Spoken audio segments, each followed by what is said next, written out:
Hello and welcome back to the Warehouse Podcast. My name is Tyler, and on today's episode, we are going to be recapping the opening weekend of the 2025 season. The Baltimore Orioles split 4 games north of the border in Toronto with the division rival Blue Jays. There was some good, some bad.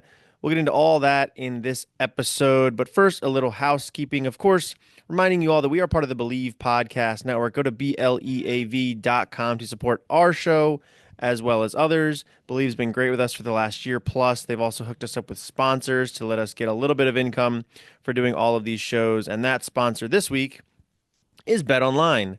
BetOnline is the world's most trusted betting platform, and they are your number one source for betting on all the madness.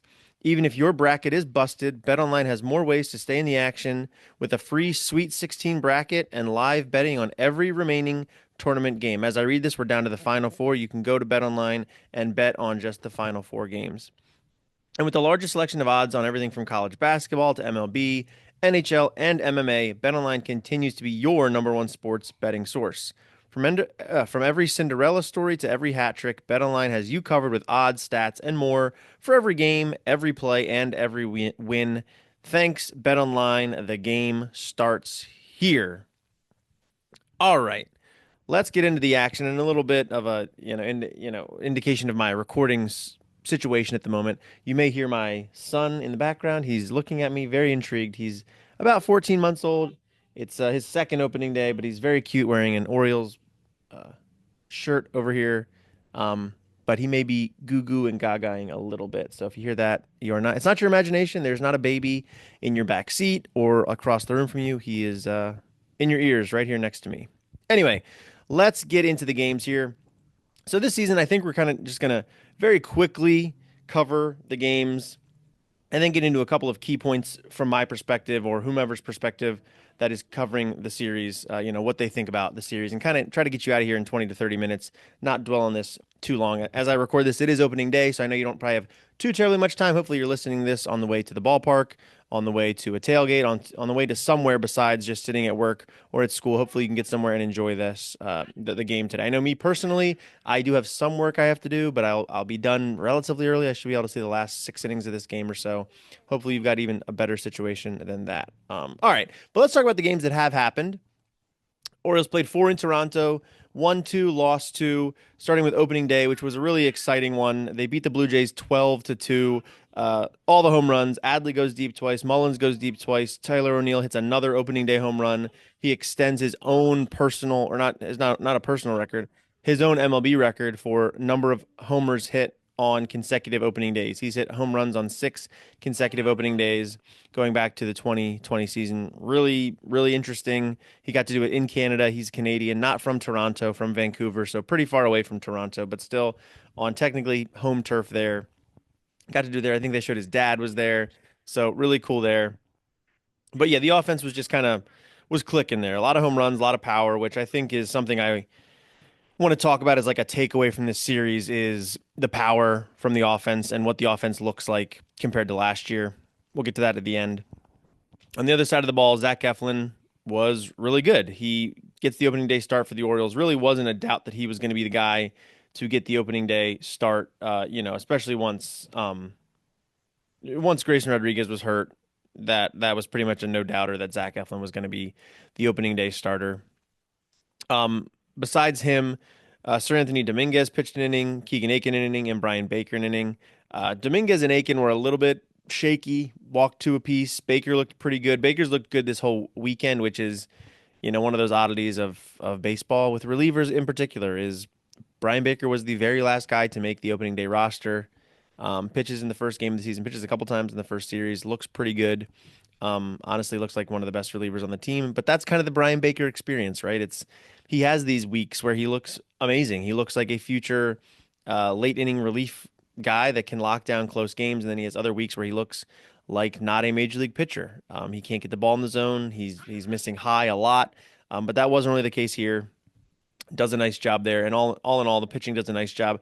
Doesn't get a lot of swing and miss in this game. Only got 3 strikeouts, but all the runs came on that one swing. The Zach Eflin gave up to Andres Jimenez, which Jimenez, it was kind of I thought sort of a joke coming into this game that Jimenez was the cleanup hitter for this Blue Jays lineup. considering they got Vlad Guerrero and Anthony Santander and George Springer and even, Bo Bichette. Like these guys, these are names that I think you would have expected in the cleanup hole ahead of Jimenez. Jimenez coming over from Cleveland, more known for his glove than his bat, but is an okay hitter. Certainly not a cleanup type of hitter. Hits home run here, hits home run later in the series as well. But that was the long and short of this game. Eflin was good enough. Pitch to contact, pitch to soft contact, give just the one hit or the one home run for the two runs, and looked pretty good. And on offense, the Orioles were clicking. O'Neill was great, 3 hits. Rutschman was great, 3 hits. Um, Mullins 3 hits, and that was kind of the trio that really led the way there. Um, and it was an impressive day, continuing, opening day success of both O'Neill and also Rutschman. Rutschman, this is now what his third opening day. Came up with the Orioles in 22, played opening day 23, 24, and 25. Is a really good opening day hitter. And it kind of was a continuation of everything we heard about throughout spring training, which was like that Rutschman was a motivated guy to kind of show people that the second half was fluky. It was something besides his real self. This was not the Adley Rutschman that we were going to be getting accustomed to. He could still play some ball. So he looked great. And yeah, all in all, it was just sort of a dream start to the season of awesome offense, good pitching, defense didn't let you down, and the Orioles get off to a 1-0 start. Moving on to game two of the series, which was not as fun as the first one. The Orioles lose 8-2 to Kevin Gossman and the Toronto Blue Jays. The offense just really never got going. They only had 3 total hits. 2 of them were from Jackson Holliday, including his first home run of the season, which is great to see. Obviously you want him to get off to a good start this year. Last year was just such a tough one for him. He started to look a little bit better in September, then didn't play. He was on the roster in the playoffs, didn't play in the playoffs. I think and a lot of the offseason talk and spring training talk was about Jackson Holliday and sort of the leaps and improvements he could make coming into 2025 and how big of a difference that would be for the Orioles because second base was just such a black hole for them last year, including performances from Holliday, that they really need somebody to take hold of it. And of course, he's the odds-on favorite to do that. So good to see him get a couple hits, including the home run. Just unfortunate that the rest of the offense couldn't really do much to support him. On the pitching side of things, not a good showing either overall. Charlie Morton makes his debut for the Orioles, doesn't even get through 4 innings, goes 3 1/3, allows 4 runs on 7 hits, a walk, 3 strikeouts. The first 3 innings went okay, and then he started getting hit around a bit. Certainly not dominant. Not that you expect him to be, but I think the Orioles need Charlie Morton to be getting through 5 innings. If he gives up four runs over 5 innings, you don't love it. It's not a good ERA, but you can work with that. I think this Orioles offense is designed to score 5+ runs most nights. Obviously, they only did that twice this weekend. But if your starter gets through 5 innings, gives up 4 runs, like I said, for this team, I think that's mission accomplished. More ideally, it's 5+ innings, 3 or fewer runs. But neither one of those things happened in this game. Doesn't do great in his debut, but we'll see how he goes second time through the rotation. Albert Suarez follows him. Didn't look great in this one. He had a tough spring, was a rotation candidate, didn't make the rotation because he struggled a bit, and also just, wasn't as good as Cade Povich. Povich deserved the spot over Suarez, no doubt. But didn't look great here. Over 2 2/3, gives up 5 hits, 2 runs, 1 earned, no walks, 2 strikeouts. Didn't look dominant, didn't look like himself, and he actually hits the IL later in the weekend. So sort of kind of reiterating that he just didn't quite look right. And it's possible this is something that's lingered throughout spring. Maybe he kept it to himself, trying to make his best effort to get to the rotation. This is a guy that's faced a lot of adversity in his career, has not played a ton of Major League Baseball, played internationally for a while, kind of broke back onto the scene with the Orioles last year, was a really important, I would argue, one of the most valuable players they had last year. Of course, production wasn't Corbin Burns level, it wasn't Gunnar Henderson level, but in terms of like what the Orioles needed and when they needed it, Albert Suarez was able to answer the bell just about every single time. So he'll at the IL here. I'm sure the Orioles will try and do what they can to get him back in a timely fashion. But unfortunate for him to start the season in the way that he did. Cionel Perez followed him. Bad weekend for Cionel Perez. In this game, he gave up 2 runs on 2 hits, 2 walks, and a strikeout. And then Gregory Soto was the lone bright spot on the pitching side of things. Faces 3 hitters, gets 3 strikeouts, and looks pretty good to start the year. So, positive signs from this game. Soto looking good, and Jackson Holiday hitting a home run. On to game three, which looked a lot more like game one from the offensive side of things. The Orioles beat the Blue Jays 9-5. They get a leadoff home run from Colton Cowser. More on him a little bit later. Jordan Westbrook also hits a home run in the first inning, hits another one in the seventh inning to go 4 for 5 with 3 runs scored and 2 RBI to be maybe the star of this game. Only he might have to share that with Ramon Urias, who went 3 for 4 with 3 RBIs, all coming off of a bases clearing double. Also helping the Orioles in this one is that they were able to get Max Scherzer out of the game after 3 innings, not necessarily due to their own, impressive performances, but he had some right lat soreness and was just not able to keep going. Of course, Scherzer came into the season with some injury stuff, has had injury stuff for a couple years now, was able to get that 1 year deal from the Blue Jays, but now he's going to go on the IL with that right lat discomfort, and we know that's kind of what Gunnar or what Grayson Rodriguez went through last year. It can be a lengthy process, and for a 41-year-old or 40-year-old rather, it might be even longer. So that does not sound great for Scherzer or the Blue Jays, but it helped the Orioles out in this case. They got to face the Blue Jays bullpen, including Richard Lovelady, who has a great name. I'm sure tons of ammunition for nicknames throughout his life growing up, but struggled in this one and then got DFA'd the next day. On the pitching side of things, Dean Kramer started in this one and at least gave the Orioles length. Over 5 1/3, gave up 5 hits, 5 runs, all of them earned, 2 walks, 6 strikeouts, 1 home run. Not great numbers, but an improvement over what uh, Charlie Morton was able to do in game two. Like I said, at least give the Orioles length. Give this lineup the opportunity to win some games. Protect your bullpen a little bit. Don't make the bullpen throw 5 and 6 innings on a regular basis. If you can get them throwing 4 or fewer innings, ideally 3 or fewer night to night, this Orioles team is going to be really good. Even if you give up 5 runs, 4 runs, 5 runs, like the Orioles offense is good enough to take care of you in that situation. And that's what Kramer did here. He, like I said, wasn't dominant, but was able to get through, give the lineup a chance to win him the game, and then hand the ball to the bullpen, which was very good in this game. Keegan Aiken, 2/3 of an inning, no runs. Yennier Cano, 1 inning, no runs, 2 strikeouts. Gregory Soto, a third of an inning, no runs, 2 walks, and a strikeout. Sir Anthony Dominguez, 2/3 of an inning, no runs. And then Felix Bautista makes his long awaited return to the mound, goes 1 inning, 1 hit, 1 walk, but 3 strikeouts to secure the win for the Baltimore Orioles and at least clinch a series split in the opening weekend of the season. Bautista is going to be one of the points that I will talk about here at the end as far as my takeaways from this first series of the year. But that's long and the short of it. The offense did the heavy lifting. The pitching did, the starting pitching did enough. And then the bullpen came in and really locked things down. And that is the formula for this Orioles team this year. I think when Eflin is pitching, you can depend on him a little bit to kind of win you a game occasionally. The rest of them, I think, that will happen once in a while. But in general, it's going to be on the offense to go score 5, 6, 7 runs, get the win for this team. And then the bullpen is going to have to lock things down for 3+ innings. And I think that's sort of the plan. If Bautista is back to himself, which we'll talk about that, when Andrew Kittredge gets back, which is going to be a while, he can be a nice late inning guy. Cano looks like himself again. If Gregory Soto is a dude now, if Dominguez can figure it out, like the Orioles have the pieces here to have a really good bullpen. And this was kind of the evidence. This is to me what a 2025 prototypical Orioles win is going to be. If they're going to have the success that they hope to. And that math can change a little bit. I think if Rodriguez gets back, if Bradish comes back late in the year, if the Orioles make a trade for an ace or a number 2 type of pitcher at the deadline, the math changes a little bit because then that's Eflin, Rodriguez, Bradish trade acquisition in some form, and then that's the 5th spot's going to one of Morton, Sagano, Kramer, Povich, Suarez, whomever. Like you feel pretty good about that.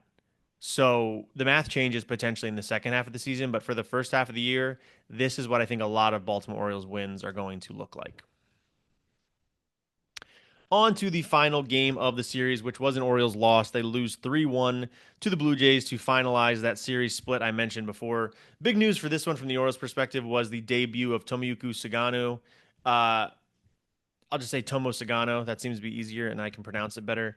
He ends up going just 4 innings, 4 hits, 2 runs, both of them earned 2 walks and a strikeout.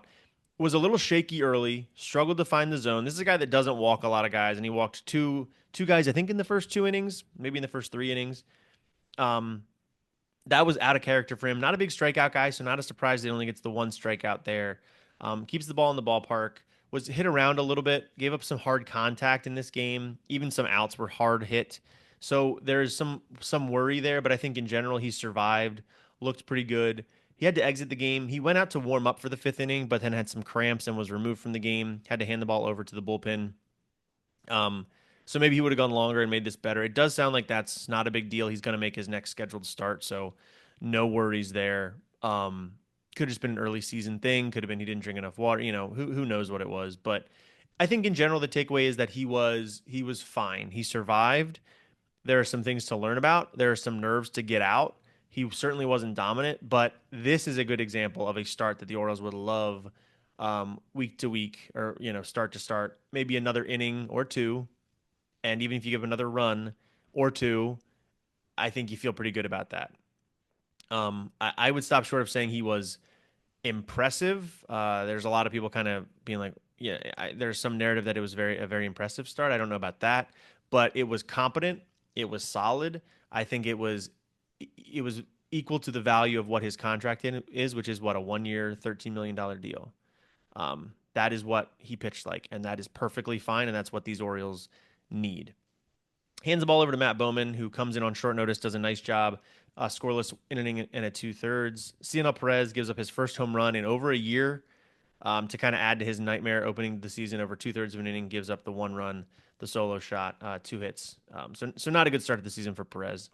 And then Brian Baker comes in, throws an inning and 2/3, strikes out four. So 4 of the 5 outs he records are strikeouts, kind of adding to a dream start to the year for Brian Baker. So this is like how that pecking order in a bullpen really changes day to day. I think obviously Perez and Baker, lefty righty, not the same situations you're always going to be pitching those two in, but in this moment, you'd rather have Brian Baker pitch to a hitter than CNL Perez.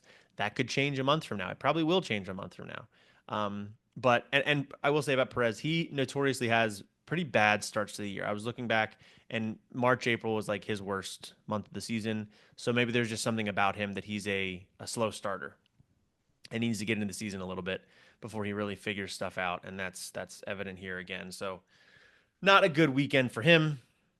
On the offensive side of things, they had a lot of base runners. The Orioles had 9 hits, 2 walks, but only 1 run. They only had one extra base hit, which I think was an O'Hearn double. Yeah.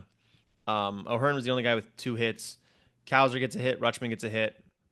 O'Neill, Mullins, Mountcastle, Holiday, and Urias all get a hit. So the only starter that didn't get a hit was Jorge Mateo. Tough opening weekend for him. Um, but besides that, a lot of hits, a lot of base runners just couldn't come through. They were hitting Chris Bassett around without an issue, but couldn't get the guys from base to base, station to station. It just wasn't happening. And then to really add injury to the insult here, Colton Cowser leaves the game with a hand injury, sliding into first base, trying to beat out an infield single. Doesn't happen. He doesn't beat it out and has to leave the game a couple innings later. Didn't take another at bat. He played some more defense, but didn't take another at bat. And it was revealed today he has a hand fracture, a thumb fracture, I think, fracture in his hand somewhere. That's going to miss some time. He's going on the 15-day IL. I would imagine it's going to be a longer stay than that, but potentially not, not a season ender, it doesn't sound like. So we'll see him a few weeks from now, maybe over a month from now. And that kind of opens up some things a little bit in the outfield. Some interesting things to think about there. Heston Kjerstad only got, I think, one start this weekend, but obviously a left-handed hitter in Cowser going out. Kjerstad's a left-handed hitter. Obviously, Cowser's a better fielder, better base runner, so there's negatives there, but Kjerstad arguably has more power, and the Orioles could use some of that. Cowser was hitting leadoff for the Orioles. So now what do they do there? Hope that might be something they only have to think about for another couple of days. Gunnar Henderson sounds like he'll be back pretty soon, and I think in this iteration of the Orioles, Henderson's probably the leadoff hitter. with Rutschman hitting two, and really the rest of the lineup staying the same. I think as the summer goes on, you'd probably love for Jackson Holiday to grow into that leadoff role. He be the leadoff hitter, and then kind of just shift everybody down one. So that might not be a huge issue, but for the next couple of days, who's going to lead off for the Orioles? Do you try Holiday there and see how he handles it? Do you put Mullins back up there? He's got experience in it and he's hitting well right now. Those feel like the two most possible options. Like I said, Mateo's not playing well right now. Urias is hitting really well, but you know what he is historically. Do you want to put him up there? Do you like him kind of as a lower third hitter, kind of cleaning up the mess a little bit? And he does a nice job with it. Something to think about there. But yeah, that's kind of the two spots with Kowser going out is the leadoff spot and who takes his at bats. My gut tells me that they're just going to put Kerstad in there. They did call up Dylan Carlson, but that's clearly just to be a warm body. I mean, Carlson has not been very good recently in the MLB. Great that he's got experience. That's valuable for sure. And I'm not saying he won't get in the game as a defensive guy or somebody to run for one of the catchers late in the game or something like. There's certainly value there besides that, but he's not starting games. I can't think. So my gut would be Kerstad just steps in for him, and potentially they have O'Neill go over to left or whatever the preferred um, defensive alignment may be.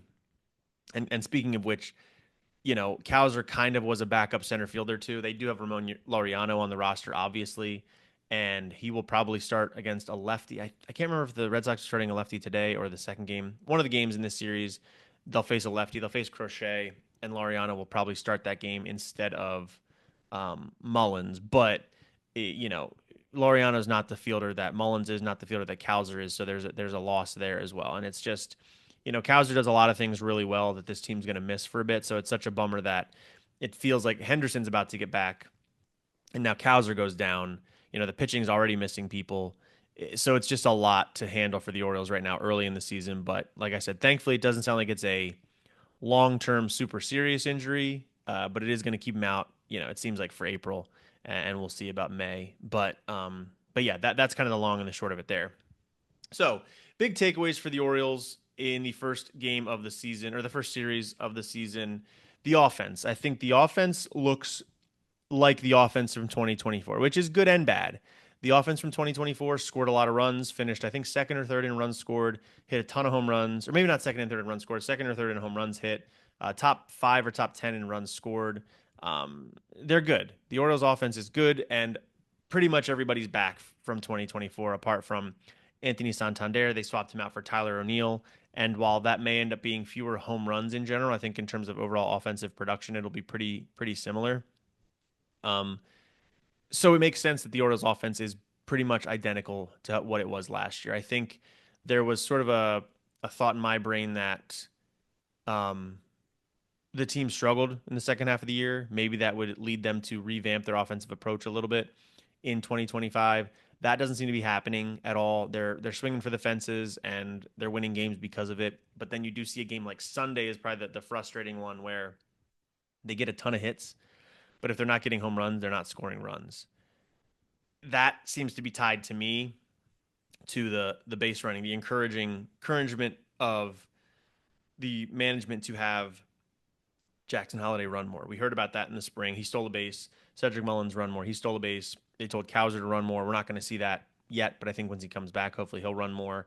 They need to use their legs a little bit to keep the defense on its toes, to take an extra base. They just need to do that because on days they're not hitting home runs, they're not going to score runs otherwise, which is not like some Orioles specific thing. That's just baseball in general. If you're not getting the ball, hitting the ball out of the park, you need to be doing something else to score runs. And you can, poke the ball all over the field, but station to station only works so well. You need to force the other team's hand a little bit. So we'll see about that. That's sort of my big takeaway from the offense. But in general, happy with it. Westberg seems back and great, and he struggled late when he came back last year, which he probably came back a little too soon, wasn't quite ready. He looks great right now. Rutschman looks fixed. O'Neill's been really good so far. It's really been good all overall. One player in particular I want to single out, Jackson Holiday. Not huge numbers so far. Certainly not the top performer on the offense, but he was a big talking point throughout spring training. the Orioles need him to get going. They need him to be the guy. Like I said just a moment ago, I think they want him to be the leadoff guy at some point this season. He needs to show he can do that. And I think this is a good first step for him in that regard. Hits a home run. He's hitting the ball. He's got 4 hits already. He's batting 267, small sample size. He's striking out a lot. His K rate right now is 44%, which is crazy. If you look at his whiff rates and his chase rates, they're not crazy. So I think that number is just going to come down. I didn't look at the numbers before this, but I would imagine he's got some caught looking and things like that. That's just sort of getting into the season, relearning the strike zone, all these kinds of things that I think he'll be fine with. It's not the overmatchedness that we felt last year where he was swinging through everything. That hasn't happened this first weekend. Well, there's a lot of game to play, but that was encouraging in that regard. And then defensively, he's switching between short and second right now as they kind of try to keep everybody in the lineup a little bit. Once Gunnar comes back, he's going to be the second baseman. Gunner's going to be the shortstop. Westbrook's going to be the third baseman. It's going to make a lot more sense. Obviously, they're all going to come out occasionally to get rest, but your day to day is those three, and that's going to give him a base to work off of at second base, which is great because I think he looked a little bit out of his depth this weekend defensively. He wasn't quite covering second base on a possible double play. That could have been a shifting thing, but it didn't look like amazing overall. I think again that's just he's going between positions. He doesn't have like one. He's taking ground balls at both of them. He needs to get back to just playing one position, and that should happen hopefully this week, maybe next, when Gunner is deemed ready to come off of the bench or off of the IL. But all in all, I think for Jackson Holiday, a really you got to be pleased with the start to the season that he's had. Like I said, not jumping off the page, but solid bottom third of the lineup. Just do your job, and we'll move you up when we feel like you've gotten to that point. So really happy about that. On the pitching side of things, two very important points here. I think one is the rotation is what we think it is right now. I'm excited to watch Cade Povich pitch today. I've been on the Cade Povich train for a bit, even last year when the numbers weren't great. Despite that athletic start where he was horrendous, I like what I see from him. Not that I see a future ace or anything, but this looks like a dude that's gonna be in the game for a long time. That's gonna pitch important games, pitch a lot of innings. He just feels like that kind of a guy that's not going to blow you away, but is going to be a modern day, not Jamie Moyer because he's got better stuff than Moyer, but that kind of a guy that just kind of sticks around. Being left-handed helps. Haven't seen Povich pitch this year, so that could all go right out the window. But in terms of the starters that did pitch, I think we got exactly what we expected, which was Eflin was good and efficient. Morton was competent through 3 innings, and then started to fall apart as he pitched more, as they saw him more. They got to figure something out there, but that's about what you expect there. Kramer was a gamer. He always comes in and like competes and does a nice job. And yeah, the numbers are not good for his first start, but he got through 5 1/3. He accomplished the goal. This is like in a video game when you can get all the collectibles and you can 100% it and you can do all that and to be but you can also just beat the game. You can play the missions. Yeah, you didn't get all the collectibles. Yeah, you left some things on the side, but you did all the story parts, right? You got from the start of the game to the end of the game. And yeah, there's more there, but I don't really care. I got the job done, and that's for me, that's the enjoyment that I get out of it. That's Kramer's version of how he pitches is let's just get the job done. Let's get through 5 innings. Let's make sure my team's still close. Let's win the game. That is Dean Kramer, his pitching philosophy that I've completely made up on the spot right now, and I think it's completely correct. And then Sagano, I think good first start. Get the butterflies out. He's going to still have to pitch at Camden Yards, and that'll be another element, pitching in front of your home crowd. But in general, I think mission accomplished there as well.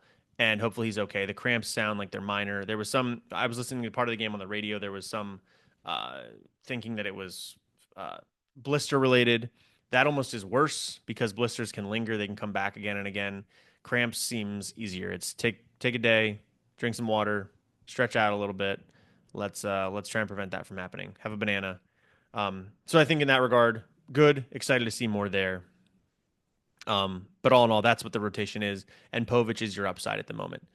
If and when Rodriguez comes back, he's your upside. But that's about it. It's a rotation built on a solidifying floor of being an average major league rotation, all in all, which is what they are. And you rely on the offense to win games, which is fine. But I think for this team to reach the heights that they hope to, they need something more. They need another arm, another big arm, and I hope they get that by the trade deadline.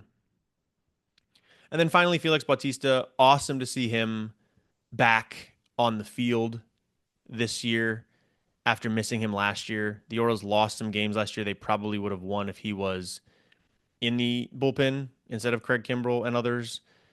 He's back. The only caveat, he's not throwing as hard as he did. This was something they talked about throughout the spring. He was not throwing as hard as he did before the arm injury, which is not surprising. In the spring, he was starting off, 94, 95. I feel like the reports were he got up to 96. So far, he's averaging 97 and a little bit more on his sinker. Before the injury, he was at 99.4 miles per hour on his sinker. So that is down. Um, and that's not necessarily concerning. I mean, look, he had an elbow injury. This is a guy that threw really, really hard, one of the fastest fastballs in the world. And he had surgery to his elbow. I don't think you can expect him to be 100% after that. So there's two avenues that this can take. One is he's still ramping up. He's going to add another couple ticks and be, close to the guy that he was prior to the injury. That's entirely possible. Bautista's not a young guy. I think he's 30, right? He's a late bloomer. There's some things there to believe he doesn't have as much mileage on his arm that he can um, do that and ramp up and get up to 99 again. Or, on occasion, go back, grab it at 99 and bring it forward and live at 97. And there's also the possibility that this is just the pitcher he is now, which is not necessarily bad. There are closers that still do not throw as hard as Felix Bautista does right now, and they can be effective. He doesn't have to be 101 miles per hour, but at 101 miles per hour, you have a lot more wiggle room for errors, for poor pitches, in the middle of the zone that you don't have at 97. So it's something to watch. Um, it doesn't mean anything's wrong. It means he could be 100% healthy, and this is just a different pitcher now. So there's just, like I said, he's got to be more pristine with his pitch location. But all in all, he's back. That's huge. This version of Bautista is still better than whatever the Orioles had in the closer role last year, and it's just good to see him back. So hopefully he stays healthy. Hopefully he does ramp it up, add at least another tick there. But like I said, regardless, it's nice to have him back. But that's all I got for this episode. Thank you so much for bearing with me. I'm sure you had heard a child in the background. I had to switch locations at one point. A lot happening here. Hopefully, I'm going to try and get this out before opening day, before first pitch today. So hopefully you're listening on the way to the park or maybe in the run up to the game if you're stuck in the office or at school. You can pop your earbuds in and listen to this. If you're not subscribed to the show, please do that on Apple Podcasts, Spotify, and elsewhere. Also on YouTube. There's no video of my face on this one, but you can look at my computer screen of Fangraphs pages and box scores if that's interesting to you. And you can subscribe on YouTube for free and support the show that way. Leave a comment on what your impressions were of the Orioles in the first weekend of the season. Were you happy, excited, disappointed? All the feelings. I'd love to hear them. So get involved there and give the video a like, and so we can reach more Orioles fans. But that is all I've got for this episode. Thank you so much for tagging along. And yeah, it's going to be a great 2025 season. Thanks for joining us, and we'll talk to you later. See ya.